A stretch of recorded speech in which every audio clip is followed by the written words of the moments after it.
I'm going to go ahead and call him up on stage. He helped arrange the event tonight, and then because he loved comedy so much, I roped him in to give him a little pitch for you guys. Nice. There you go.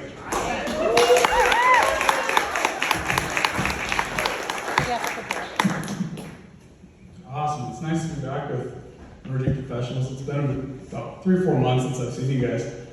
I grew out the mustache recently.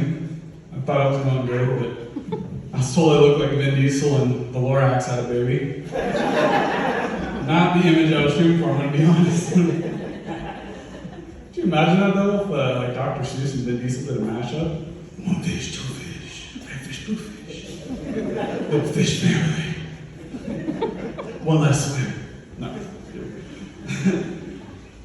So emerging professionals, I've always loved this network because it's so relevant. Like I was reading the other day that the average age of a construction worker is going up. I think right now it's around like 92 years old. That's a problem. You know?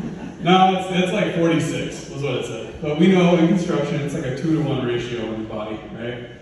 You know, you guys think I'm kidding when I heard that guy sitting down. All cracks and pops the whole way down. Like bubble wrap in your shoes? Like, heard a couple of whimpers. No. The bigger guys in construction, when they're older, they do that like half sit, and their legs start shaking, and then they just like free fall into the chair. I've broken some IKEA chairs that way. Oh man, it's good for the companies though, like the construction companies, that the workers are getting so much older because they don't have to offer benefits when everyone's on Medicare. That's a pro, I guess. You don't need L&I when you got AARP. Much better coverage. They got working overtime and silver alerts are going off. That's oh yeah, it is that time. I'm gonna get back.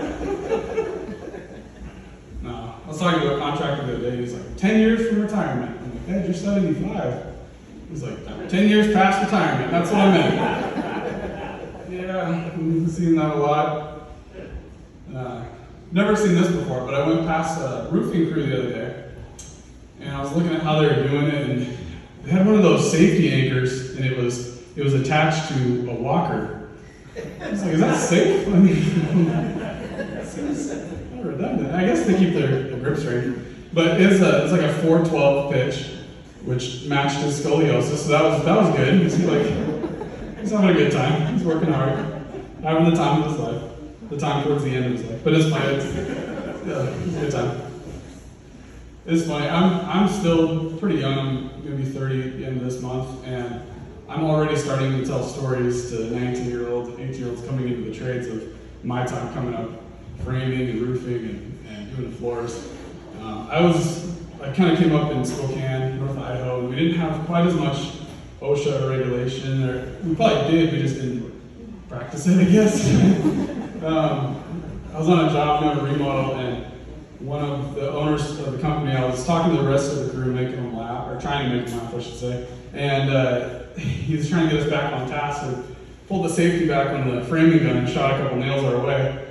And I was like, oh, okay, fine, now I'll get back to work. And I took a step, and I felt like a tug on my jeans, and I had a nail stick into my calf, through the denim. A little bit of blood, it was fine. I didn't know who to call, so I was like, we have HR? They're like, no. Didn't know check. Do I call the police? I don't know. So I got back to work, it was fine. I had my shots, I think. One time I was doing flooring, and I got whipped in the back with a stick of tack strip. But that was actually for doing a good job. It was more like a celebratory whipping. I didn't feel like, I'm not selling this whole construction thing out at all. Like, kids are like, I'm just going to do something with Peter. All right, cool. I get it.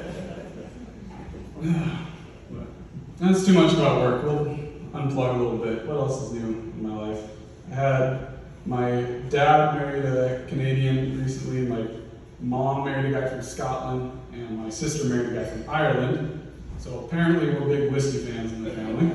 We got all of our bases covered in the whiskey department. And yeah, it makes for fun family dinners. My stepdad, getting to know him from Scotland, I can't understand him at all. He started talking, and I was like, do you have subtitles? Or like, this is not gonna work.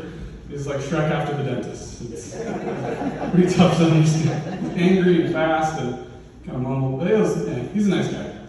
he asked me what I thought about Brexit, and I said I usually skip it and only have lunch. So, we're trying to get to know each other. But I should have seen it coming. I remember my mom asked me shortly before they started dating how I like my scotch, and I thought she was talking about alcohol, but it was dads. She was referring to dads. It's like, oh, that's what you meant. Either way, it worked out because I told her I don't like him smoking. So I got myself a non-smoky stepdad. But that worked. She preferred like a 30-year. It was like a 40, early 40s. I think was his year. It was a good year. It's cool. Their wedding was in Southern California, and I heard that Scottish guys wore like skirts to like events like that. And so I really wanted to show that I committed. You know, I'm going to get to know this guy. So I showed up in full drag, and yeah, I had fishnets, stilettos, my eyelashes done, but that wasn't the case. Scottish guys, they're very masculine. They're tough guys. And it was devastating for me. I put a lot of effort into it. So I was in the bathroom, and you know, my mascara is running and popping my fingernails off. Glad I didn't use the dip. That stuff stays. Did my research, you know. But they got me all situated. I had like the full kilt. It was awesome. It's kind of heavy, long socks, little bag, and yeah, it was better. It was actually kind of nice, I'm not gonna lie. But they, at the wedding, they asked me, like, are you a true Scotsman? And what that typically means is, did you go commando? Did you wear underwear? And I had to think about it, because I'm like, this is a wedding. I'm a big breakdancer.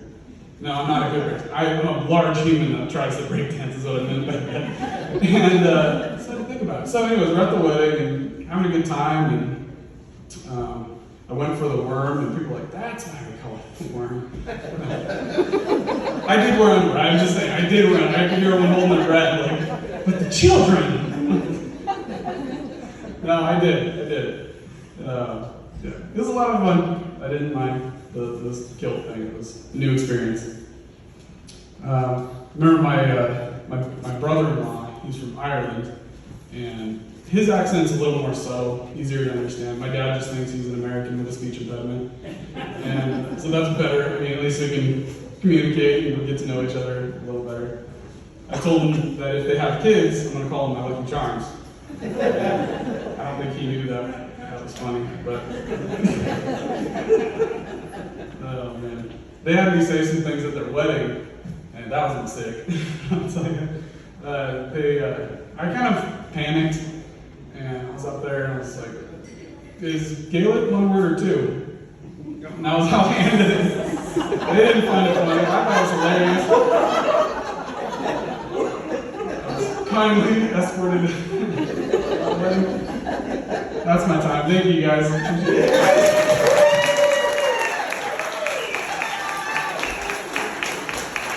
Way to go, Don! Yeah. All right, thank you there. All right, now let's